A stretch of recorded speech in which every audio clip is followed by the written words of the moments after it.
Hey everybody, Steven here, and today I'm going to be doing a review for the Logitech G Pro wireless gaming mouse. In the corner here I have the G703, so I'll be doing a loose comparison to that, but let's get this thing unboxed first. So I do like the package, it's clean, minimal, and they've shifted over to this in the last couple years. This is actually the box for the 703, so it looks way different than this, right? This is far more compact, just looks better. And there it is, sitting right in the mold. Got a peel. Ooh, the bottom, that looks really, really nice. So we have 1, 2, 3, 4 skates on the bottom. We have our power button. I'm assuming this has to do with profiles potentially. And then we have our puck here, which with this, I'm assuming we're going to get the weight that you can fit in here, so you can change the weight. Underneath that, you could actually tuck the USB dongle into this if you wanted to. This works by magnets. We have our Hero sensor here. On the front, we're going to have our micro USB input, scroll wheel, left and right click. Then we have our side buttons, right? And don't know how this works. Yes, this would be an ambidextrous mouse, which is my assumption with it, just based off of the shape, where the 703 is not. It's just right-handed. I believe they make a left-handed model, but I'm not 100% sure on that. Let's take this out. So let's see what we get underneath. What is this? Whoa. All right, so we have, ooh, this looks like different side buttons if we want to change that. Or these are covers, because these are the buttons. Oh no, these look like buttons.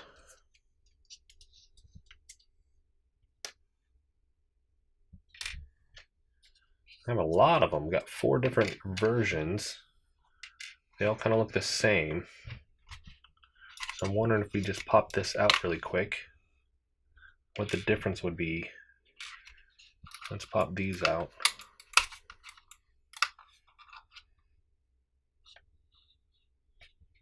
So it does have the magnet in there, so this is just going to click right in. So I guess this would be left and right dependent, because a curve is going to be, so that's going to be this side, that would be here. So if, yeah, you wanted to switch that out, and just backups, maybe just in case you lose them, but it just looks like left and right side with that. That's going to be our flat one, right? That looks like a cover. Okay, so it would be covers for this side, and then the buttons. There it is. There we go. I like that. And then we have our adapter, so this is going to be if you need a better location for your sensor for this, like the dongle. So you would plug this into the micro USB cable here. This would go to your computer, and then you could sit this closer to the mouse, just in case your computer is really, really far away. It wouldn't be an issue with that because you wouldn't drop the signal. I do like that they have that. I don't personally ever need to use it because everything's so close, but I could see where some people need that. Dongle, small, just like the other ones. It says Pro on the top here.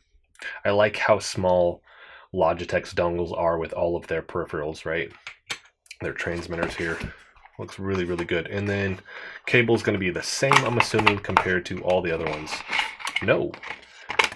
Same adapter, which we have our little teeth here if you need to make sure this stays in there, I guess. But this isn't threaded like their other ones. This is just going to be that rubber.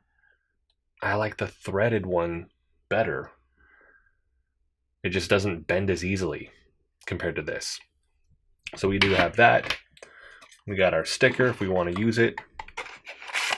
And then we have setup, safety info, all the stuff people don't read, right? So I'll have to put these back in here. So let's just do a quick comparison to the 703 here. So this one being more right-handed here, this one being the ambidextrous one.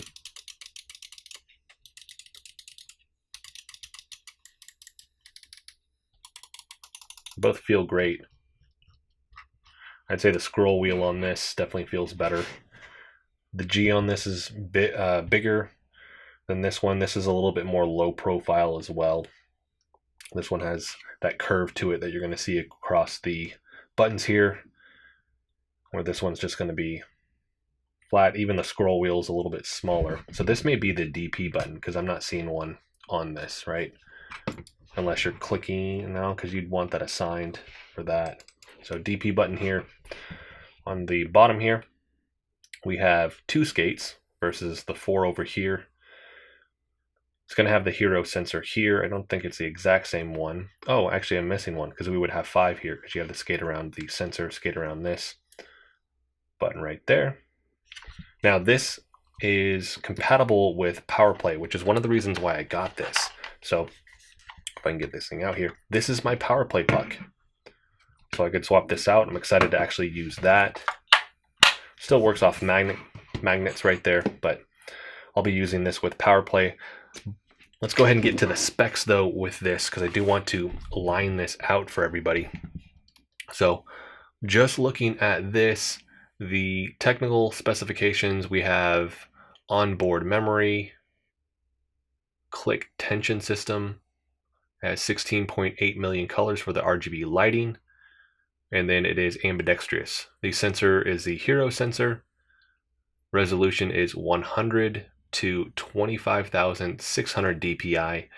This is geared, obviously, even with the name Pro, it's geared towards pro gamers, so maybe they're using that. I usually just stick in like the 3000s. 3200 seems to be my go-to for just general use with this, so I'm not going to be needing the 25,600. Max acceleration is greater than 40 Gs. Max speed is greater than 400 IPS. And then it has 0 smoothing / acceleration / filtering. Responsiveness, USB report rate, 1000 Hertz, so it's 1 millisecond response time. Microprocessor is a 32-bit ARM. Durability, PTFE, feet, 250 kilometer range. I'm assuming that's like a drop test. Battery life, default lighting, that is going to last you 48 hours. With no lighting, it's going to last you 60 hours. That is pretty awesome. Physical specifications, we have height 125 millimeters, which is 4.2 or 92 inches. Width is 63.5 millimeters, which is 2.50 inches. Depth is 40 millimeters, which is 1.57 inches. And then this weighs 80 grams, 2.8 ounces. What I didn't notice in here, which I thought I was going to get, is I didn't see the weight, because you could put this in there. I mean, I have it with the 703, and I'm not going to need it because I'm going to be using the puck that is for the Powerplay, but surprised that it's not in there. Let's look at this compared to the 703 though.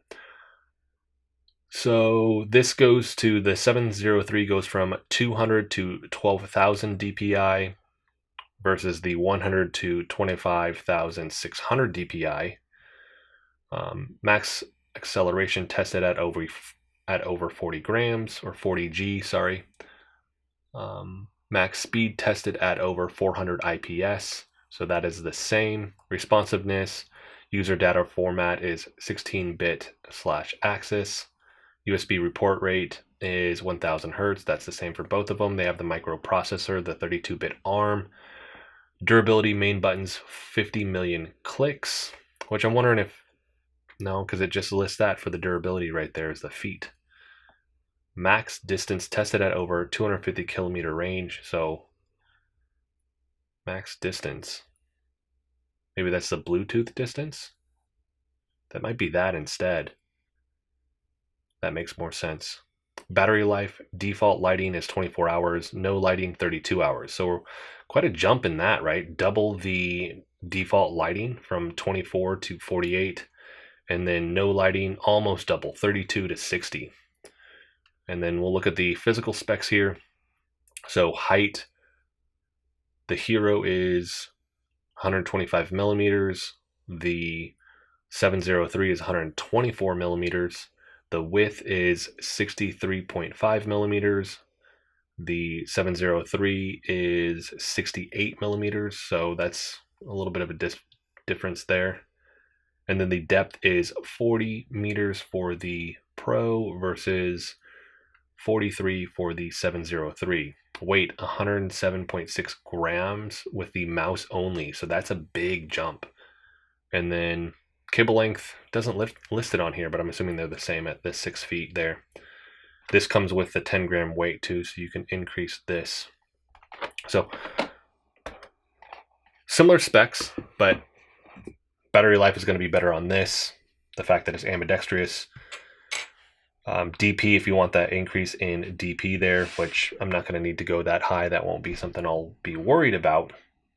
But I'm excited to actually see how this thing performs and how well I like it once I get gaming. So that's going to be the next portion. So I'm going to game with this for a while, probably about a week. And then when I cut back, I'm going to talk about my experience so far with this, with gaming, doing some video editing and things like that. So let's go ahead and jump ahead.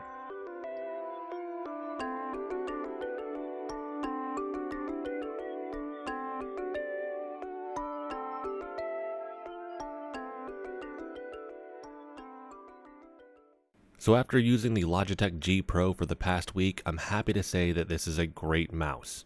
The feel and performance are top notch with no signal drop, unregistered clicks, or delayed response.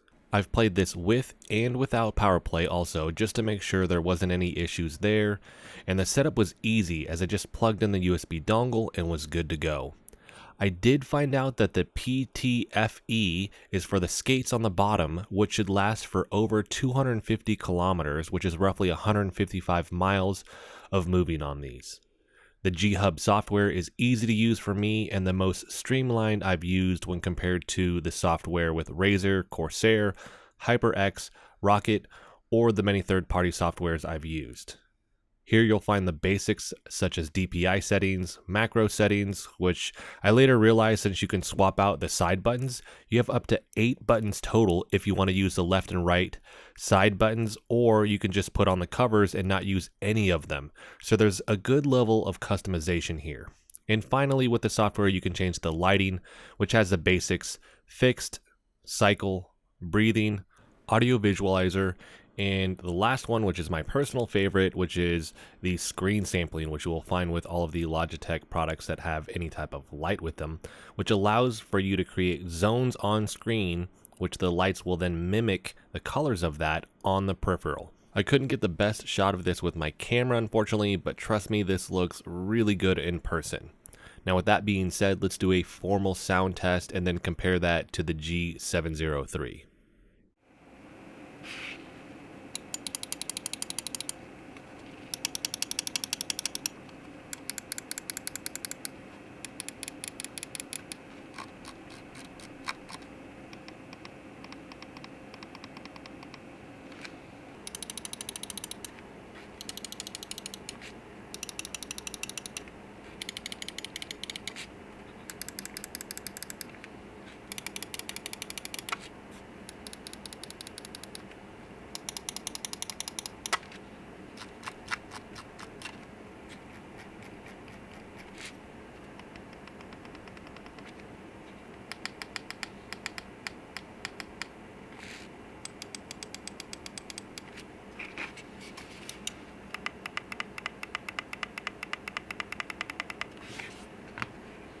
I noticed the Pro sounds quieter than the 703, with the exception of the scroll wheel.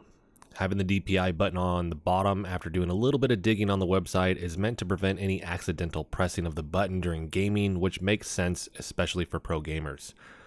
I did try out the 25,600 DPI, which was pretty funny as my body tried to adjust just to how sensitive this was.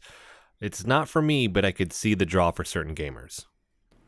Overall, I'm impressed with the mouse. The feel is great, and although it doesn't quite fill out my hand as well as the 703, it's also ambidextrous, so that's to be expected since the 703 curves to fit a right hand. I think the buttons feel great, and the mouse skates feel better than the 703. It's lighter, and I'm typically not a light mouse type of person, but this isn't the lightest mouse I've tried, and the 80 grams actually feels like a good middle of the road weight for me. Now the charging cable isn't threaded like I mentioned earlier, but the one with the 703 is, and I like that more. But since I use Powerplay, I don't really need it, but for those that aren't going to be using Powerplay, I think the threaded cable would have been a nicer thing to have, but that's also a personal preference.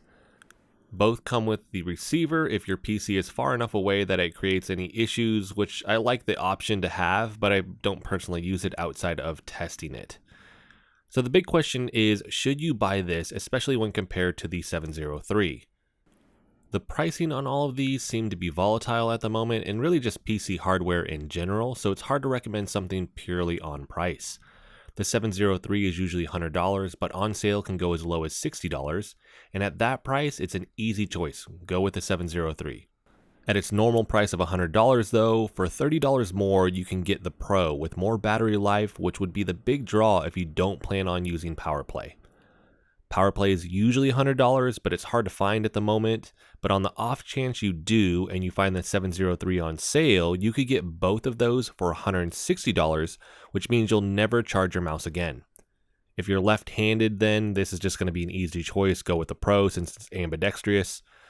I could keep going on, but hopefully you get my point. If you already have the 703, I don't think you need to upgrade to this mouse unless you just want to, as it's not a big enough leap in performance outside of the battery life for a casual gamer.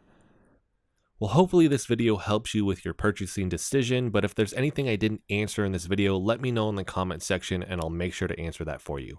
I'll have links for the Pro as well as the 703 and Powerplay in the description so you can find those there. So that's going to be it for this one. If you liked the video, hit the like button for me. If you want to continue to follow along with all my content, hit the subscribe button for me. And thanks so much for watching.